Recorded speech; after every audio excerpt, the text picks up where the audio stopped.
Alors, on va parler aussi de quelque chose qui vous a touché grandement, je pense, c'est-à-dire que vous avez rencontré Shimon Peres, donc ce grand homme. Est-ce que vous pouvez nous évoquer Shimon Peres? Oui,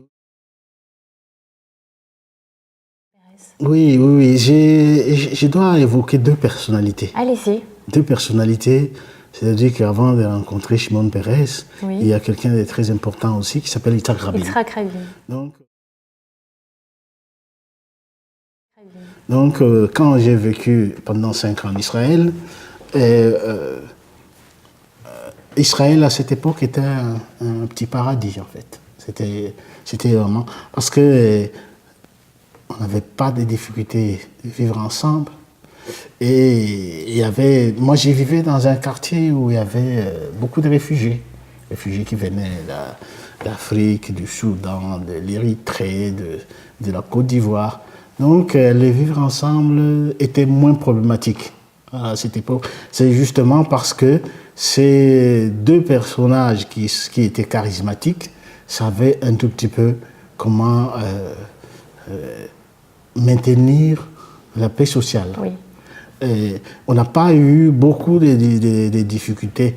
Aujourd'hui, c'est un tout petit peu difficile parce que bon, les choses changent avec les mutations qui se font et on a souvent beaucoup de mal. Mais Shimon Peres, quand moi je l'ai rencontré, il s'avère que c'est quelqu'un qui dégageait vraiment l'essence d'humanisme. C'était des vrais humanistes.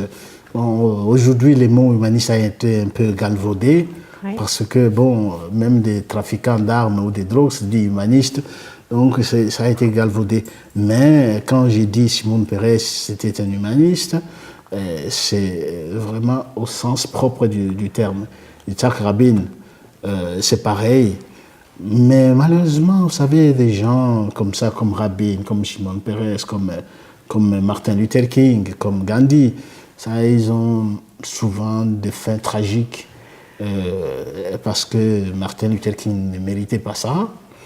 Et il faut que nous ayons en France des Martin Luther King, il faut que nous ayons en France des Shimon Peres, il faut que nous ayons en France des Yitzhak Rabin, des gens qui sont capables de dire non à la haine de l'autre. Maintenant, je ne me fais pas d'illusions, parce que comme tout à l'heure je disais, il y a avant ces 3 ans dont je parle, vous regardiez les institutions juives, il n'y avait pas un seul juif noir, pas un seul.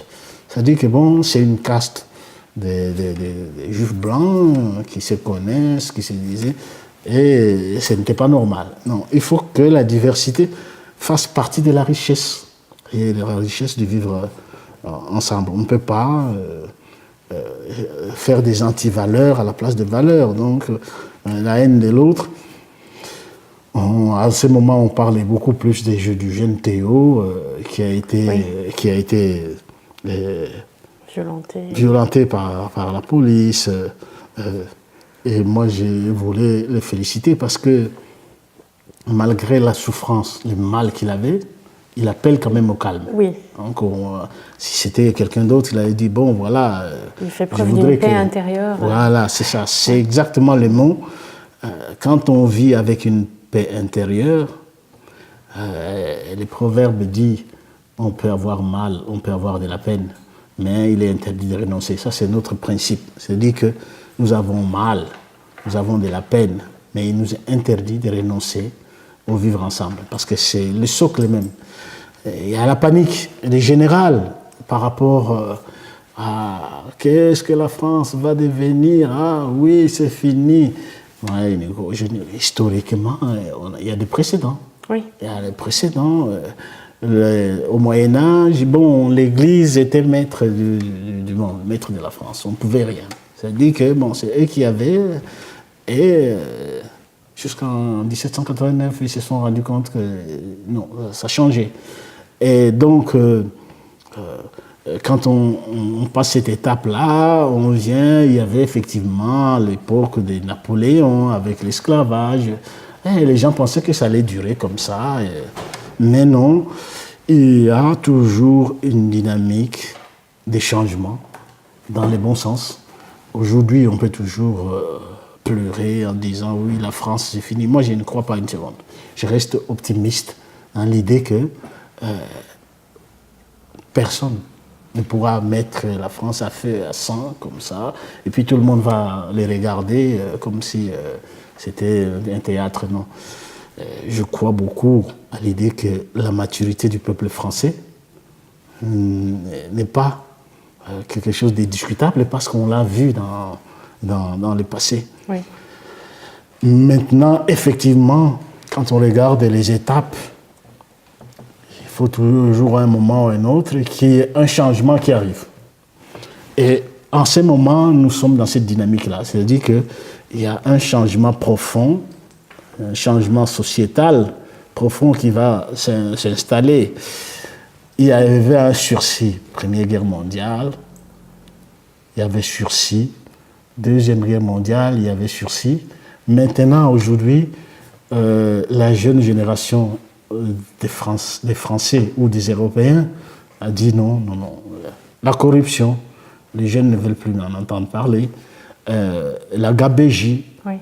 Parce que bon, ils ont laissé pendant un moment, mais les générations qui vont venir, c'est fini, donc ils vont voir que la situation n'est plus la même. Ils vont combattre, vous voyez déjà en Roumanie, qui n'est pas un pays autant démocratique que la France, mais les gens se sont mis dans la rue pour dire halte à la corruption. Et ça ne va pas être que la Roumanie. La France, ça va être pareil. Et que les Français aujourd'hui veulent que les dirigeants soient propres. Et ça, c'est un changement. Ça va se faire ou de manière brutale ou de manière paisible, mais il faut qu'il y ait un changement parce que la société a décidé ainsi. Les jeunes générations qui n'ont pas connu la Deuxième Guerre mondiale, qui n'ont pas connu la Première Guerre mondiale, ils sont dans un autre état d'esprit aujourd'hui. Donc, tout ce qui est gabégie, tricherie, vol des biens de l'État, c'est une autre étape aujourd'hui avec la jeunesse. C'est pour ça que, vous voyez, la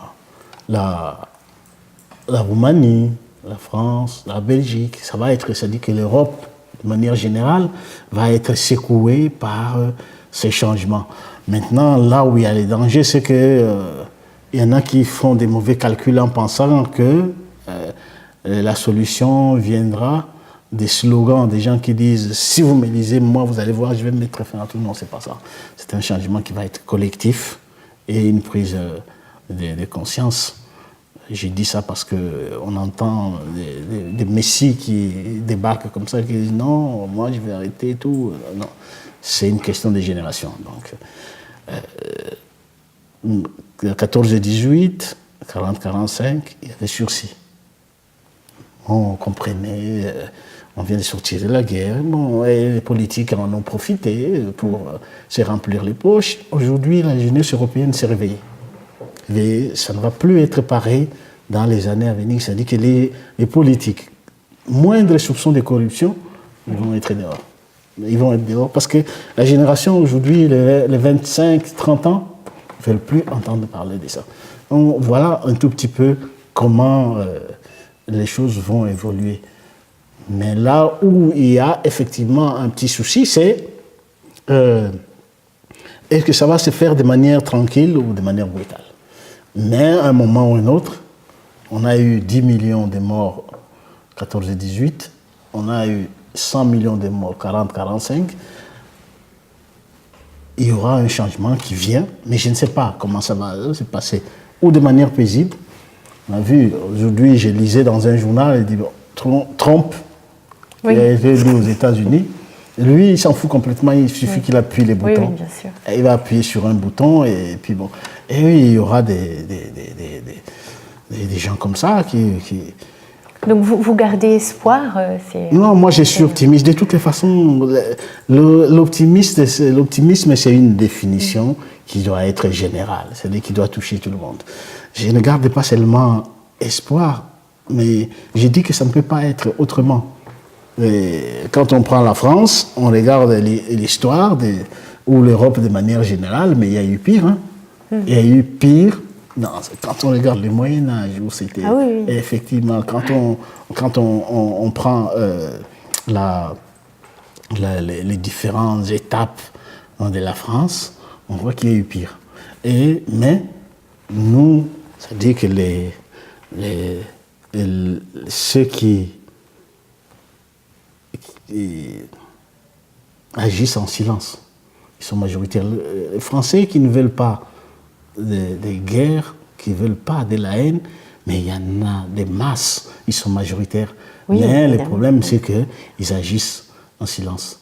Et comme vous savez, les tonneaux vides font trop de bruit, mais tous ces gens-là qui sortent dire « Ah oui, la France, nous, on ne veut pas des étrangers, on va tuer tous les étrangers, il faut... » Non, mais ce n'est pas comme ça que ça va se passer. Je suis sûr que la majorité des Français, aujourd'hui, ne veulent pas de ces discours de la haine. On nous donne cette impression-là. Mais en réalité, non. Nous sommes dans une situation où, à chaque fois que ces gens-là vont mettre les désordres, les balagans, comme on dit en hébreu, c'est-à-dire que les désordres profonds, nous sommes là pour leur dire stop. Et ils vont se stopper. Oui, de toute façon, il y a une manipulation des médias, on nous montre ce qu'ils veulent nous montrer. Donc, oui, vous savez, il y a Facebook, il y a c'est-à-dire que bon, la communication aujourd'hui, parce que c'est devenu tellement... Moi, quand je vais sur Facebook... Ça a été trop vite. C'est pas Facebook, YouTube, tout le monde. Maintenant, on a du mal à gérer. Oui, et puis, chacun regarde. Oui. Moi, je regarde toujours des émissions en différé. Oui. Même les journaux télévisés. Oui, on regarde tout en différé. Toujours en différé parce que je ne voudrais pas avaler les couleuvres comme ça, qu'on me balance et tout ça. Non. Avec du recul, on se rend compte, on dit non, là, ça va. Mais dès qu'on regarde tout de suite, ça rentre parce que ça devient une espèce de manipulation. Donc, le monde va tellement vite que l'angoisse et le stress font que, bon, on a l'impression que c'est fini, le monde va s'arrêter et qu'on ne va plus vivre, la France est perdue. Non, simplement, c'est que, bon, quand on rentre chez soi, on reste tranquille, on regarde. On mange du foufou. On mange du foufou et on est tranquille. Vous voyez, c'est un peu ça la façon dont il faut voir les choses. Il faut rester toujours positif. Parce que, ne pas se laisser assombrir l'esprit. Mais la Bible dit, voilà, c'est Dieu qui dit, j'aimais devant toi la vie et la mort. Mais, même Dieu, il donne lui-même la réponse, il te donne la solution. Il dit, mais toi, choisis la vie. Donc, j'aimais devant toi la vie et la mort, mais je t'ai dit que choisis la vie. Donc, tu vois, nous, on choisit la vie. C'est pour ça, nous, Juifs, on a toujours l'habitude de dire « Am Israël Rai », c'est-à-dire que le peuple d'Israël vivra. Quand on veut boire de l'eau ou du vin, on dit le Raïm, c'est-à-dire à la vie. Toujours, c'est une espèce d'espoir, c'est une espèce de continuité qui ne s'arrête pas. Sinon, autrement, quand on laisse tout, on dit bon, ils vont prendre les pouvoirs, ils vont tout mettre en l'air, et puis la France va disparaître, et tout ça. Tout ça, c'est pour nous angoisser. Non, nous devons nous tenir main dans la main. Et dans la Fédération des Juifs Noirs, il y a des séfarades, il y a des ashkénazes, il y a des Juifs Noirs, main dans la main. Et il y a des tensions. Des fois, les gens disent, mais comment ils font pour vivre comme ça? C'est parce que nous avons le secret de la vie. Et le secret de la vie, c'est qu'il n'y a pas mieux que de vivre ensemble. C'est vrai qu'on vénère la vie, la sacralité de la vie, pour nous, c'est essentiel. Et c'est peut-être aussi ce qui a été le ressort, quelque part, de ce peuple, de notre peuple, à savoir que malgré tous les pogroms et toutes les persécutions à travers tous les âges, on est encore là, aujourd'hui. Alors c'est des petites poches, comme disait Gershom, mais on est toujours là parce que la vie était plus forte que tout et l'emportait sur tout. Et ça fait vraiment partie de l'âme juive. Et je pense que c'est pas une question de séfarade ou d'ashkénaze ou même de juifs noirs. C'est vraiment quelque chose qui est très très fort, qui est dans notre ADN en fait. D'accord. Eh bien, écoutez, c'est sur ces belles paroles de chaleur, d'espoir, de bonne humeur et de tout ça qu'on va vous quitter. Donc, merci à vous, Christine Gershon. Il est maintenant temps de nous séparer. On va donc clore ce débat, ce spécial Face au micro avec Monsieur Gershon Ndjoua et Christine, sa collaboratrice, au sein du FJN, Fédération des Juifs Noirs, je vous rappelle. Et pour conclure, on vous remontre le Manifeste des Juifs Noirs, livre écrit par Monsieur Gershon Ndjoua en collaboration avec le CRIF, disponible à la FNAC au prix de 20 €. Merci, à ciao, bye bye.